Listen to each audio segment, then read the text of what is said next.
Blogs were one of the first WebTool tools introduced in this course. Blogspot was a nice tool to use because it was connected to the Google account. Other ones we explored were EduBlogs and WordPress.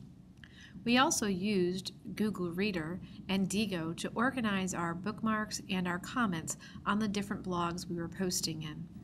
I like that in Diigo you could highlight things in an article and bring them back to your Diigo page or library so that you could comment on them later. It was a good way to organize information and was more convenient than traditional highlighting of a paper article.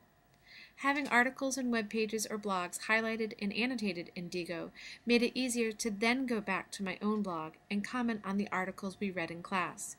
I can see that this will be a tool that I will use in the future, especially when completing future graduate work. I enjoyed exploring the cool tools like Wordle and Taggle.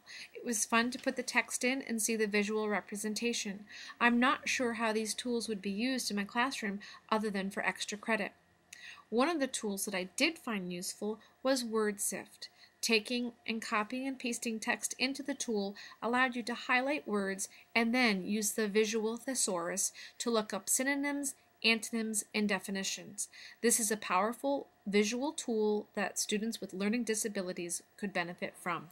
Prezi is definitely a cool tool available to use. I can see how it provides a dynamic aspect to the typically linear presentation.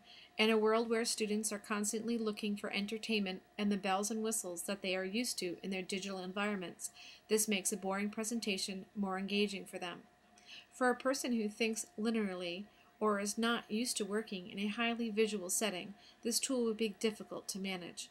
I also see that it may take quite a while for someone to get going with this application. I think that I will use this tool in the future for my open house presentations. Using VoiceThread would be an interesting way to have students make comments on the floor plans that we usually make comments on in class. This would allow them to do it on their own time and maybe speak up when they normally wouldn't have if they were in class with their peers. Animoto was a tool that I was initially excited about for my personal use of making videos of my children. It wasn't until I watched an Animoto video of a colleague that I saw what potential this tool had in an educational setting. I do wish we had more time to talk about how this tool could be used in the classroom. I ended up using it to create a short video to introduce the steps of the design process.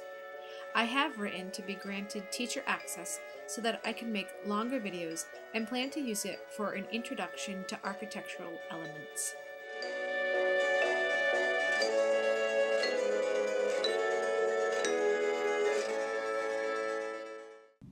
Some of the tools I felt least comfortable with were the social networking sites like the Nings and Twitter. I did not find myself using these in a way that I found useful and feel that I would need much more time to find my way through them.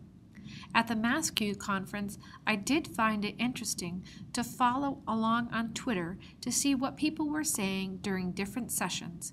They would Twitter about the keynote speakers and have different comments to share. I did find that an interesting use of the tool. Wikispaces is the Web 2.0 feature that I found most useful. I created a Grade 8 CAD Help Center. Here I've included a page for frequently asked questions, and I have posted directions that are paired up with step-by-step tutorials and video tutorials. For the video tutorials, I used a program called Screen Record. As I'm demonstrating the information, I'm narrating and the screen is captured as I move along.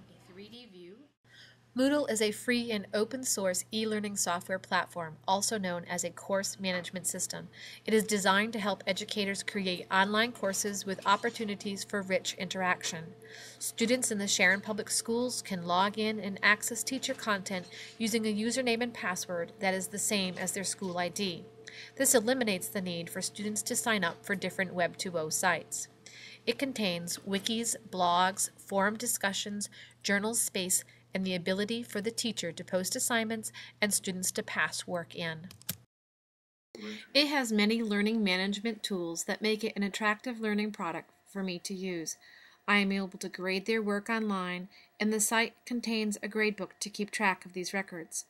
I am able to see when students have logged on, where they went on the site, and how long they worked on a particular assignment. Moodle has all the same capabilities of other Web 2.0 sites, like embedding links and video, that make it an attractive tool to use for all of my Web 2.0 needs.